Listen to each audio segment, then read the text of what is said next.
कुंज विहारिणे नमः कुंज विहारिणे नमः श्री हरिदास मुख्य सख्य अवतारिणे मम मनोहरिदास पदाम्बुजे वसतु सर्वदुराश विनाशिके तदनुगामि सुसंगतिरस्तु मे वपुरिदं विपुनानतु यातु मे ऊर्ध्ना नमामो हरिदासपादं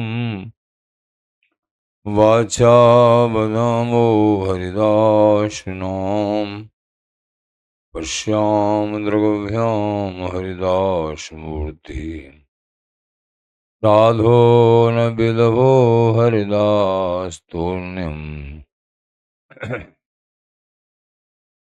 सुजस श्री हरिदास को श्रवण भरि सर्वदा रसन श्री हरिदास गुण नाम भाखूं नासिका सहज श्री हरिदास सौरवसुतन मनस श्री हरिदास निषद्यो सुआंखों जय श्री वर विहारिंदास श्री हरिदास विपुल बल सकल खल लोक विधि विषम नाखों धन्य सोई शीस श्री हरिदास चरण वंदन करे नैन श्री हरिदास के रूप राखों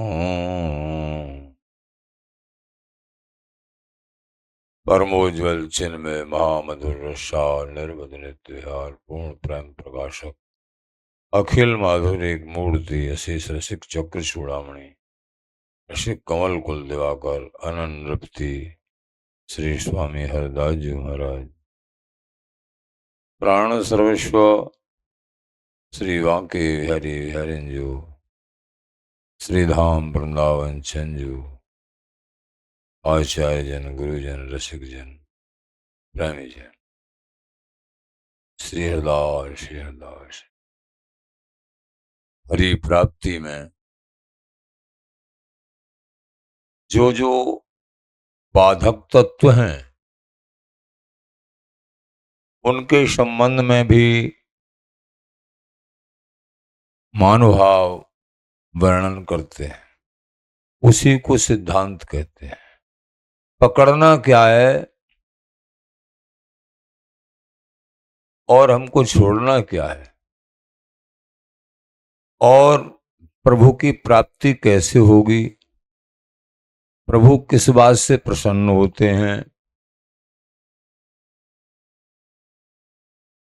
और हमारे घराने का निज सिद्धांत क्या है। ये तो सिद्धांत को समझना बड़ा जरूरी है। और सिद्धांत समझना है। सिद्धांत में जो परिपक्व होते हैं वही आगे बढ़ते हैं।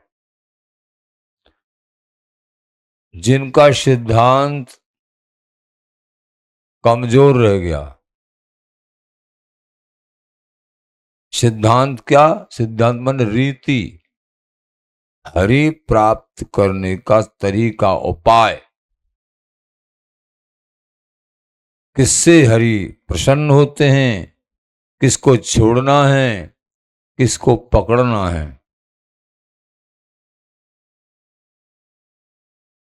एक नाम जाप करना प्रभु का, गुरु प्रदत्त नाम, तो ये साध्य भी है, साधन भी है। नाम को पकड़ के श्री हरिदास नाम नौका चढ़, श्री हरिदास नाम रूपी नौका पर चढ़ के भवसागर से तो पार होना ही होना है, लेकिन अनुपम माधुरी बिहारी विहन का अद्भुत देश रस प्रेम सहचरी भाव ये सब प्राप्त होगा। कर उपाय पचमरे तरे भवसागर समदम। अनेक उपाय करके भवसागर से पार होना तो इंद्रियों का दमन मन के दमन से हो सकता है, भवसागर से पार। लेकिन हरि प्रेम हरि मिलना ये नहीं हो सकता। भगवत नैन मिले कहें कवि कोविद बेगम। हरि उनको प्राप्त नहीं होते हैं। हरि तो हरि अनुरागी संत जी उनके श्री चरणार बिंदों में अनन्य रति अनन्य प्रेम करके प्रेमास्पद की प्राप्ति की जाती है। हमारा मन अगर रसिक जनों के प्रेमियों के श्री चरणों में इनके मधुर वचन प्रेम में सने परिपक्व वृंदावनीय सिद्धांत पूर्ण प्रेम प्राप्ति सिद्धांत अनन्य भाव में आरूढ़ रज का सेवन लताओं का सेवन वृंदावन चंजू का खंडवास यमुना दर्शन बिहारी जी दर्शन राधा वल्लभ जी राधा रमण जी जिनकी जैसे जैसे आस्था और प्रीत उस रसमय साधन में जो लगे हैं उनको रसमय वस्तु प्राप्त होती है। ये महामधुर मधुरात मधुर माधुर्य प्रेम रस जैसे जैसे साधन तो सिद्धांत समझना है। हरि प्राप्ति के मार्ग में एक वृंदावनी उपासना का जो सिद्धांत है कुछ विशेष है। भक्ति का सिद्धांत सब कहीं भी करें भक्ति एक सा है, लेकिन वृंदावनी सिद्धांत कुछ प्रेम वृद्धि को लेके वृंदावन का वास को लेके कुछ विचित्र नेम है विचित्र साधन है। इस वृंदावन का खंडवास के साथ साथ जमुना जी दर्शन बिहार जी दर्शन और रज का सेवन लताओं का सेवन ये है सभी उपासनाओं में, लेकिन यहाँ इन रसमय वृंदावनी ब्रज वृंदावनी उपासनाओं में विशेष है। तो सिद्धांत अद्भुत निज सिद्धांत रसमय सिद्धांत एक तो सिद्धांत परक एक रस परक एक रस प्रेम रस एक रस को प्राप्त करने का निजी सिद्धांत। तो निजी सिद्धांत वृंदावन को वास के लेके वास करके जो नाना प्रकार के यहाँ के सिद्धांत हैं रसिक जनों के चरणों में प्रीत करके जो प्राप्त होते हैं उनको धारण करके आगे बढ़ना होता है। पहले भक्ति के विरोधी अनेक सिद्धांत उनको जैसे हरिराम व्यास जी महाराज कहते हैं उनको समझना है, पर वृंदावनीय सिद्धांत को समझना है रीति रीति को समझना। व्यास जात तज भक्ति कर कहे तु भागवत टेर। राम व्यास जी महाराज कहते हैं भैया जो शरीर की जातियां हैं उनको छोड़ के भक्ति करना कि स्वतंत्र कह रहे हैं कि हरिराम व्यास जी वो भी जो प्रमाण देंगे भागवत जी का प्रमाण ले। भागवत जी में प्रहलाद जी के प्रसंग में देख लो 12 गुणों से युक्त ब्राह्मण लेकिन हरि भक्ति रहित है, उनसे अच्छा हरि भक्ति मय जीवन जिनका हो स्वपच है। स्वपचो मेको वैष्णव, स्वपच ही क्यों न हो लेकिन वैष्णव है वो परम पूजनीय है। द्वादश कोटि विप्राणाम सालग्राम शतानि च, प्रसंग में आता है महाभारत में 12 करोड़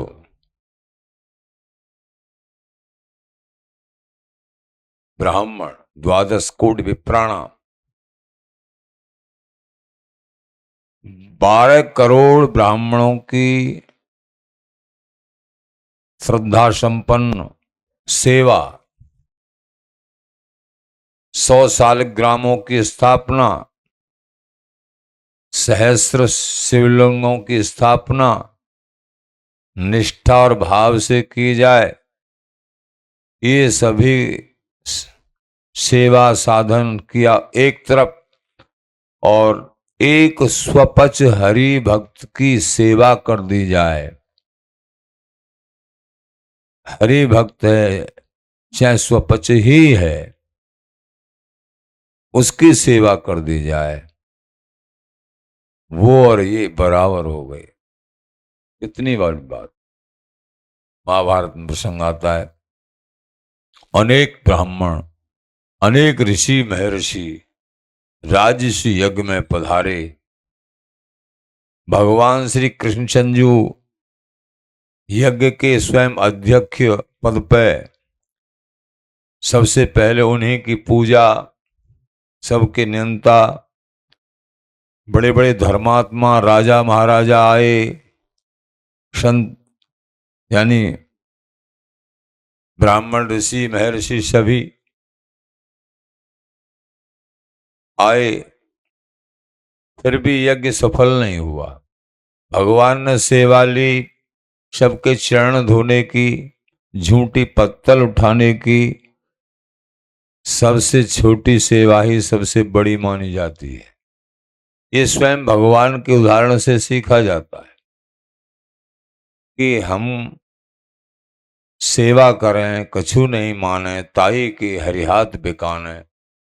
सेवा करते कराते और अपने मन में सेवा का अभिमान नहीं हो, और ये एक मेरा बड़ा सौभाग्य है, ये घड़ी सेवा में गई मेरी, तो हरि उस हाथ से बिक जाते हैं।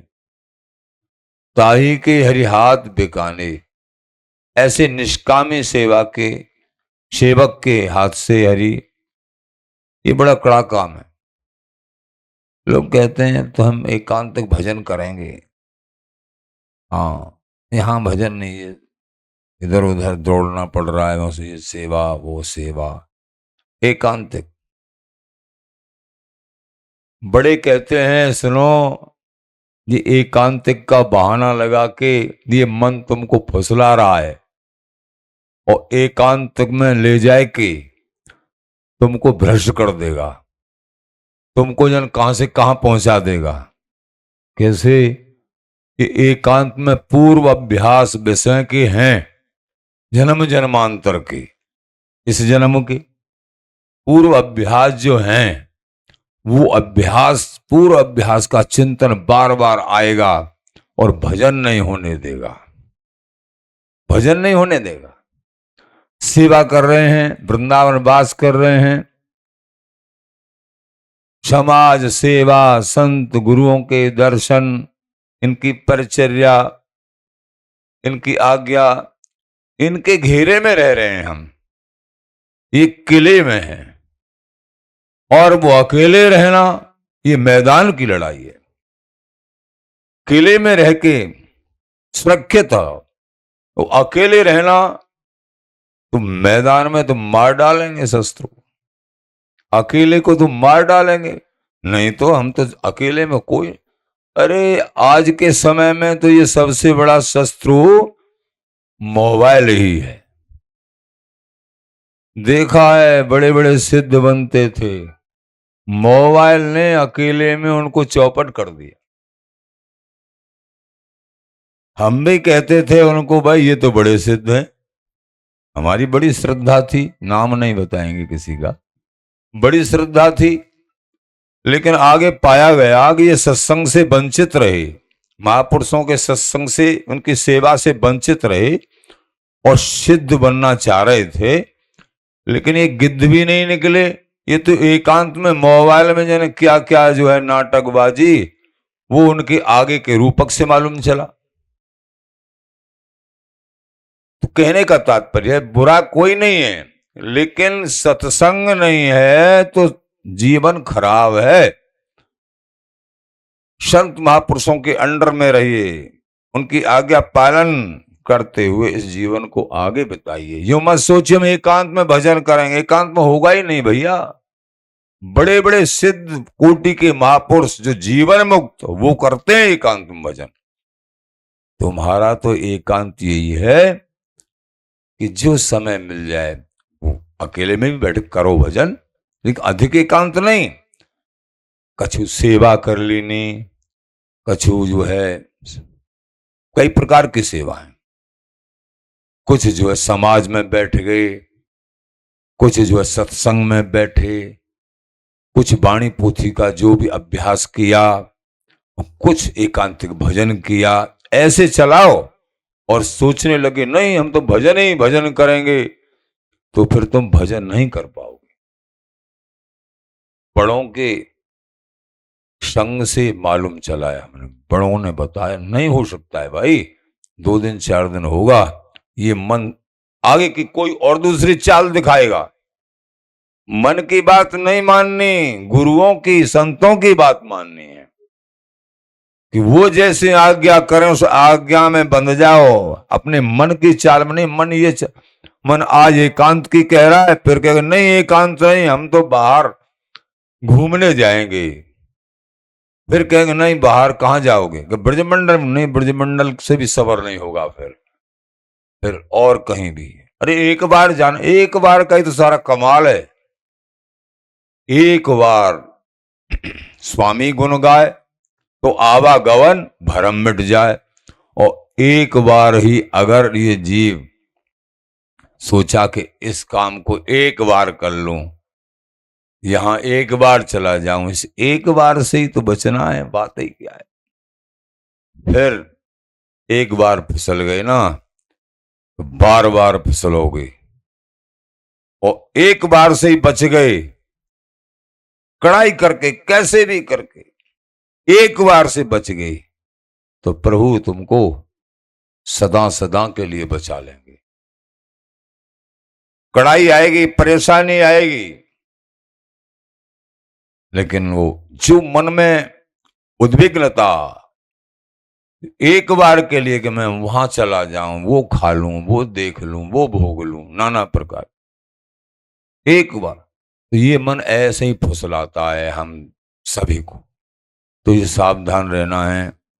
कई लोग कहते हैं अरे देखो कैसा बाहर बढ़िया बढ़िया प्रोग्राम हो रहे हैं भागवतिक, अब वृंदावन में तो खैर है वहां हम, अरे बहुत अच्छा है वहां जाना, कोई बुरी बात नहीं, बहुत अच्छा भागवतिक प्रोग्राम है।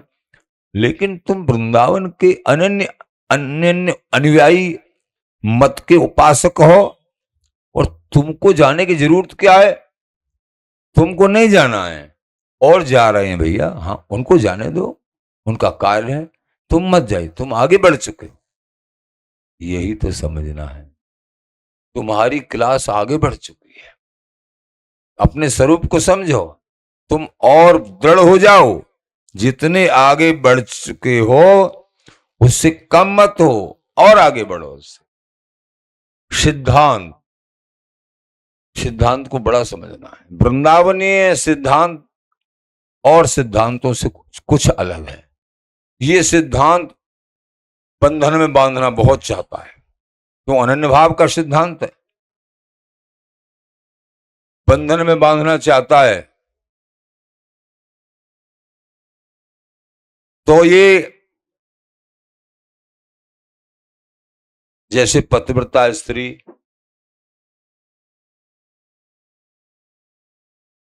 की सब प्रशंसा करते हैं, लेकिन क्यों प्रशंसा करते हैं उसकी? सब प्रशंसा, सब उसके लिए प्रणाम करते हैं। एक व्यभिचारिणी स्त्री की नहीं करते। लगती तो दोनों एक जैसी हैं। क्या कारण है? क्योंकि वो अनन्य व्रतधारी है। उसने अपने पति के अलावा और किसी के चरणों को नहीं चूमा है, स्वीकार नहीं किया है। और ये व्यभिचारिणी, ये चंचला अनेक जगह मन को लगाई बैठी है। तो पतिव्रताओं की सभा में उसका उपहास होता है। ऐसे ही अनन्यों की सभा में सलल्यों का उपहास। एक जागतिक पुरुष के संग संबंध बना के अनन्य भाव का और एक स्वर्गादिक के सुख सहज ही प्राप्त हो जाते हैं। और हम हरि से जब अनन्य भाव बनाएंगे तो ऐसी कौन सी वस्तु है जो हमको नहीं मिल पाई? समझना है। जब हरीश के चरणों में भी, हरि विहरण के चरणों में जब अनन्य भाव बनाएंगे तो कौन सी वस्तु जो हमको प्राप्त नहीं होगी?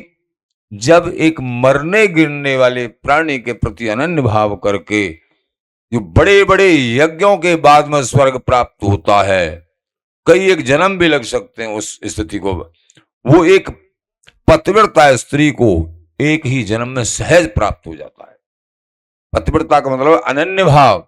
तो प्रभु के चरणों में जब अनन्य भाव बनाएंगे कोई वस्तु फिर बाकी नहीं रहेगी। तो ये सिद्धांत बहुत जरूरी है समझना। तो व्यास जात तज भक्ति कर। महाराज बोले कि जाति को भी नहीं रखना है कि हमारी फलानी जाति है। भक्ति में जाति की गणना नहीं की जाती है। कोई भी मानव है, सब एक स्वर से कह रहे हैं। चाहे हरिराम व्यास जी महाराज हैं, चाहे श्री बिहारी देव जी महाराज हैं, या श्री ललित किशोरी देव जी महाराज हैं, कोई महापुरुष है।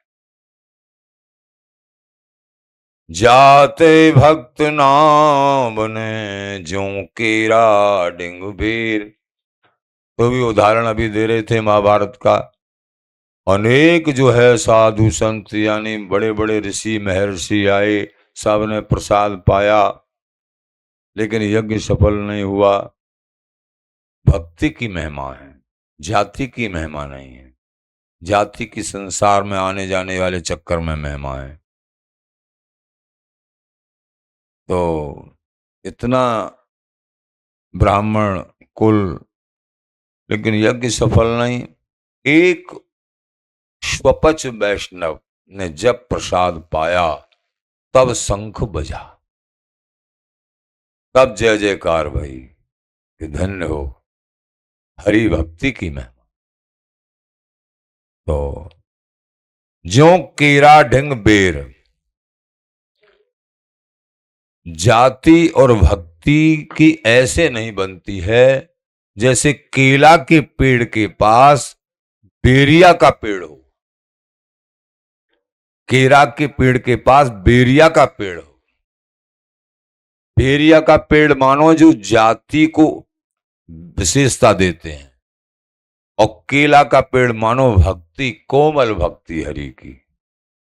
तो जो जाति में मगन रहने वाले, जाति अभिमान से अभिमानित इन प्रेमी भक्तों के साथ उनकी कभी नहीं बन सकती है। ऐसे हरिराम व्यास जी महाराज। सब तज भजिए श्याम को श्रुति स्मृति को सार। व्यास प्रगट भागवत में भृगुजु कियो निर्धार। भागवत जी में महापुरुषों ने निर्धारण किया है कि सबको तज के श्याम सुंदर की उपासना करिए, बिहार जी महाराज की उपासना करिए।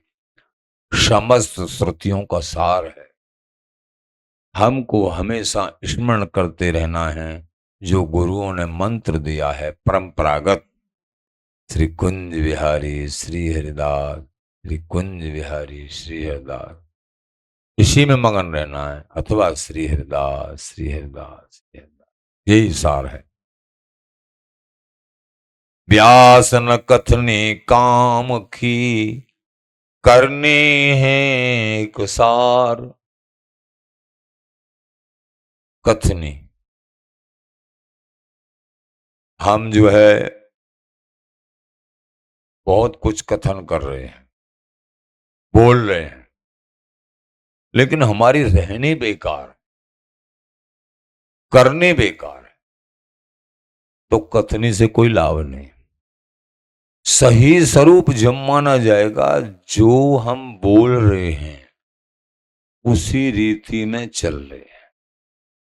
अब ये निरीक्षण करो अपना, हम जो जो बोल रहे हैं कि ऐसे रहना चाहिए, ऐसे, कोई भी प्रवक्ता ऐसे रहना चाहिए, ऐसे रहना चाहिए। मान लीजिए उन्होंने कहा 10 नेम बताए कि इस तरीके से नेम 10 नेमों का पालन करे।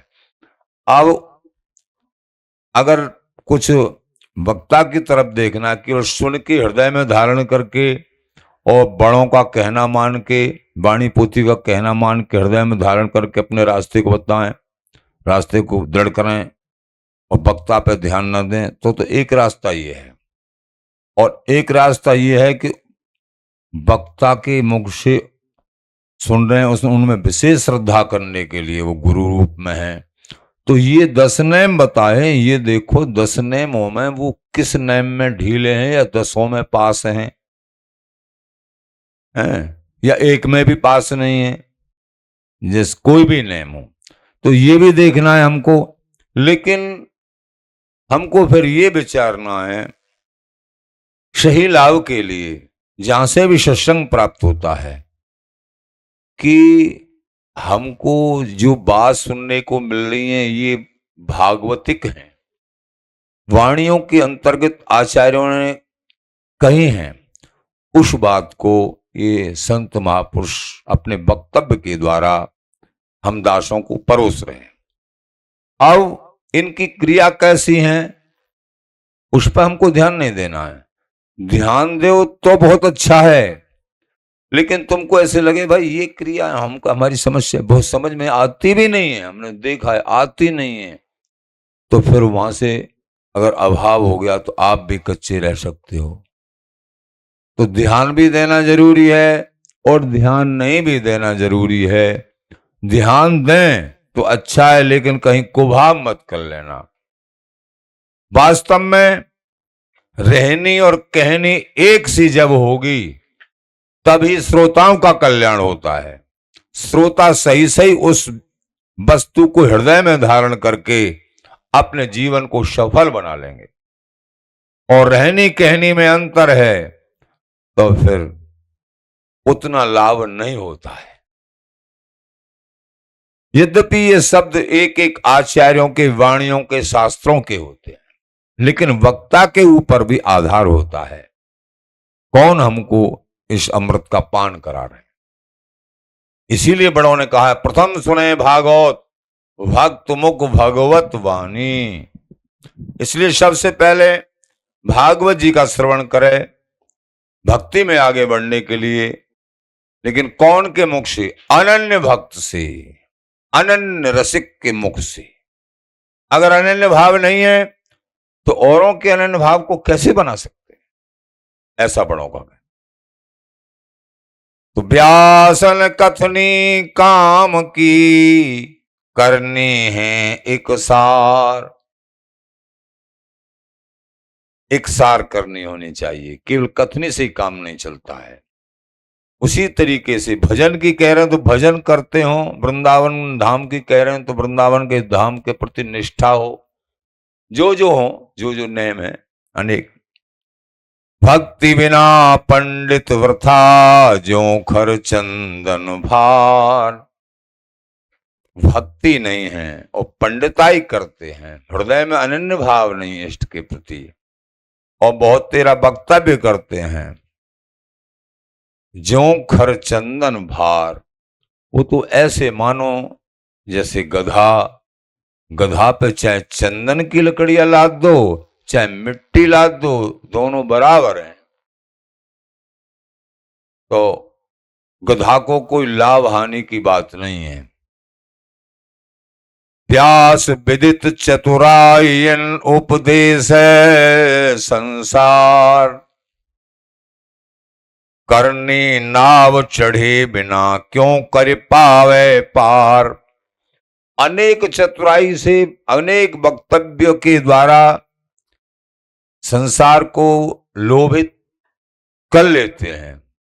व्यास जी बोले, हरिराम व्यास जी महाराज, लेकिन करनी नाव चढ़े बिना, लेकिन जो हमारी कहनी है उस तरीके से हम जीवन को नहीं घटाएंगे, जीवन को आगे नहीं बढ़ाएंगे। क्यों कर पावे पार, तो अपने को पार नहीं कर सकते हैं। रहने कहने, आचार्य चरण श्री लत किशोरी, रहनी कहनी एक सी, ज्यों की त्यों जो होय, सोई तो पावे फलन को, नहीं चलो जमानो खो।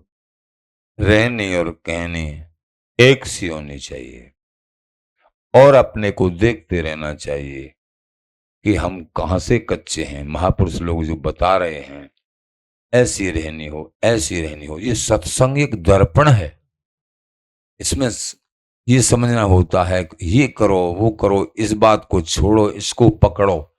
अब ये समझना, हमारे अंदर यहां से तो पक्का, ये यहां से कच्चा, ये कौन कौन जगह से कच्चे हैं और कौन कौन जगह से पक्के हैं। अब ये निरीक्षण करके कौन सा रोग है और कौन सी जगह हम स्वस्थ हैं, ये सब समझ समझ के, और जो ऐसा विरोधी कोई तत्व हो, प्रार्थना करे प्रभु से, धाम से, नाम से भी, नाम से स्वयं नाम विराजमान करके उनसे प्रार्थना करे, हे महाराज आप कृपा करो, हमारी मनोवृत्ति आपके श्री चरणों में लग जाए, अवश्य कृपा होती है।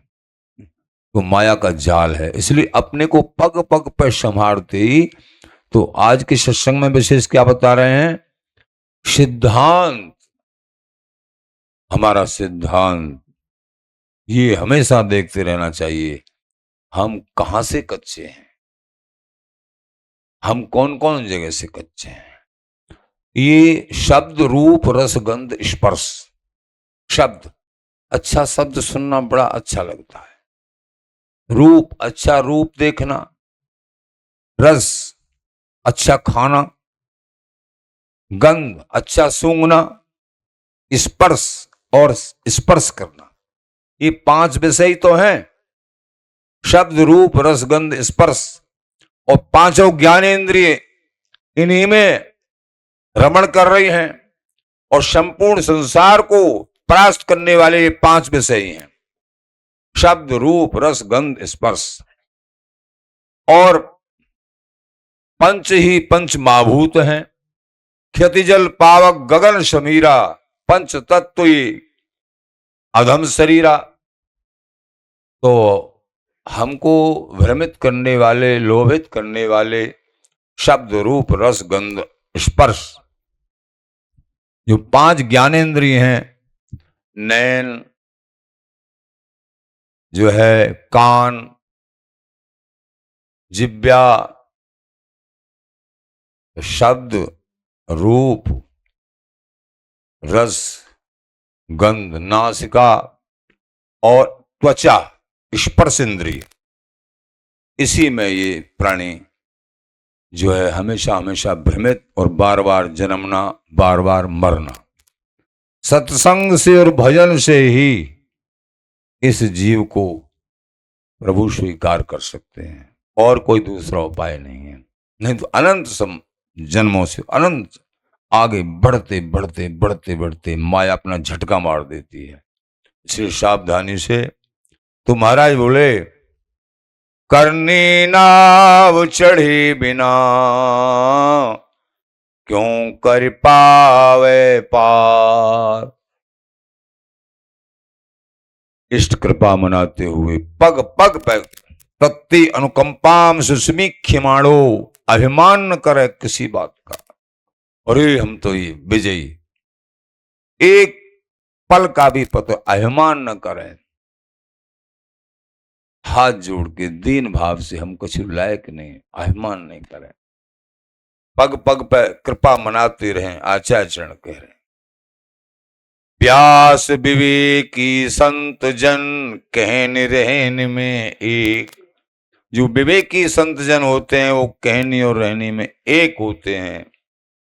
कहन कहें करनी करें जो पाथर की रेख।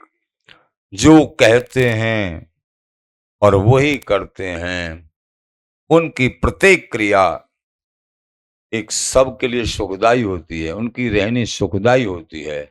उनकी रहनी का अनुकरण करके सारे जगत का कल्याण होता है। यदाचरते श्रेष्ठ देवी तरोजन शयत प्रमाणम कुरुते लोकस्तद अनुवर्तते। भगवान कह रहे हैं गीता जी में, जो देवतुल्य जो मनुष्य हैं, श्रद्धावान, श्रद्धा संपन्न, साधन संपन्न, और वो जैसी जैसी क्रियाएं सत्क्रियाएं करके जाते हैं, उनका अनुकरण करके अन्य संसार के लोग अपना कल्याण कर लेते हैं। उनका अनुकरण करके अनेक लोगों को कल्याण हो जाता है उनकी क्रिया। इसलिए महापुरुषों की रहनी दृढ़ होती है, संकल्पित होती है। उनकी दिनचर्या बड़ी सुदृढ़ होती है। दिनचर्या में कोई अंतर नहीं होता है। इतने बजे जगना है, सबसे पहले दिनचर्या को पुष्ट करना चाहिए, उसी से सारे काम आगे बनते हैं। 4 बजे, 3 बजे, 2 बजे जगना है तो जगना है उसी समय पे। महाराज कहते हैं स्वार्थ के श्रम 100 सहे। अरे तो स्वार्थ की बात आ जाए तो आधी रात जो है किसानों को देखा है 2 बजे 1 बजे ठंडे पानी को रात्रि में जाड़े के दिनों में पानी देते हुए देखा है। स्वार्थ की बात, अनाज आएगा, पैसा आएंगे, और जहां कह दिया जाए भजन करो रात में 3 बजे 4 बजे 2 बजे 1 बजे, नहीं फलाने बीमार, अब बीमार नहीं हो रहे 8-8 दिन पानी। स्वार्थ, महाराज बोले स्वार्थ के श्रम 100 है, परमार्थ अलसा है। स्वार्थ के तो 100 श्रम सहन कर लेंगे जहां मन की पूर्ति हो रही है, मन को खुराक मिल रही है, और जहां प्रभु संबंधी आनंद है उससे मन घबरा रहा है, उसको एक श्रम मान रहा है। और इसको श्रम नहीं मान रहा है क्योंकि मन की पूर्ति हो रही है, मन की विलास की पूर्ति हो रही। तो स्वार्थ के श्रम 100 सहे, परमार्थ अलसाय। परमार्थ में आलस, 4 बजे कैसे जगे? अभ्यास नहीं है, काय का अभ्यास है? यही तो समझना है, बस यही परमार्थ है। बिहारी दास बोले नहीं, बिहारी जी महाराज बोले जो अपनी दिनचर्या को सही नहीं कर सकते उनसे हम बोलना ही नहीं चाहते, उनकी तरफ देखना ही चाहते हैं, देखना नहीं चाह रहे।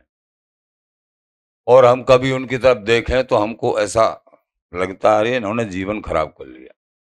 दिनचर्या पुष्ट, ज्यादा से ज्यादा ब्रह्ममुहूर्त का टाइम करीब 3:30 से 5:30 तक है, लेकिन तुमसे 3, 3:30, 2 बजे नहीं जगा जाता है। 4 बजे जग जाओ भैया। 4 बजे में कोई खलल है तो 5 बजे, 5:30 के बाद जगना तो बेकार ही है। 5 बजे जग जाओ, 4 बजे।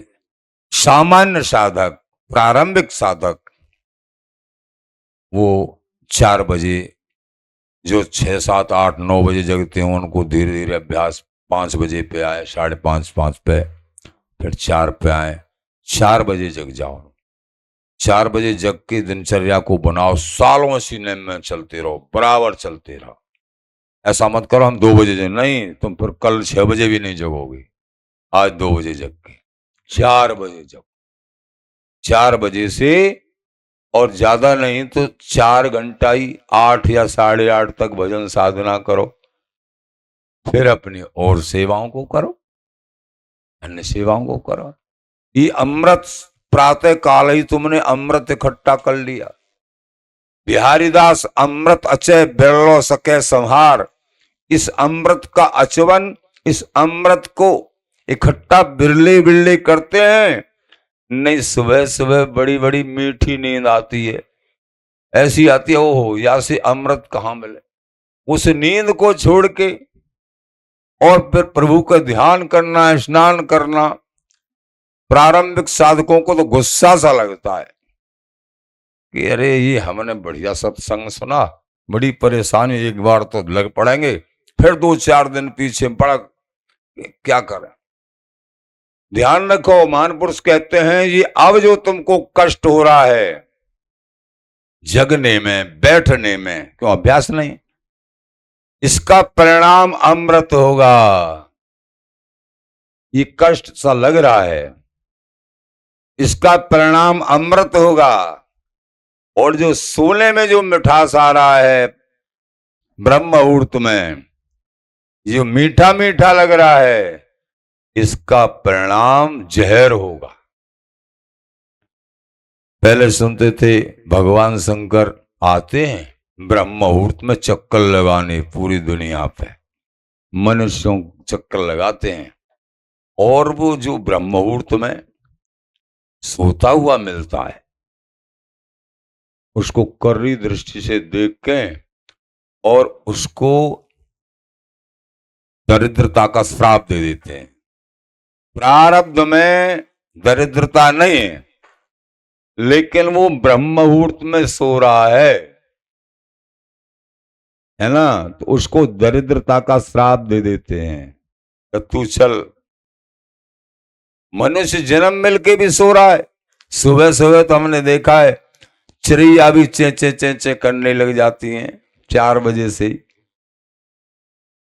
जब यहाँ आपकी रंगीली कुंज में अब तो दीवार ऊपर तक हो गई है, दीवार नहीं थी तो यहीं शयन करते, कुटिया थी, यहाँ रज भरी थी नीचले आसन में, उस रज के ऊपर पहले जब आश्रम नहीं बना था, तो 4 बजे अपने आप चिड़िया चे चे चे चे चे, मतलब हमने देखा ये चिड़िया अपने नेम की कैसी पक्की है, ये मन से नहीं हो पा रहा है,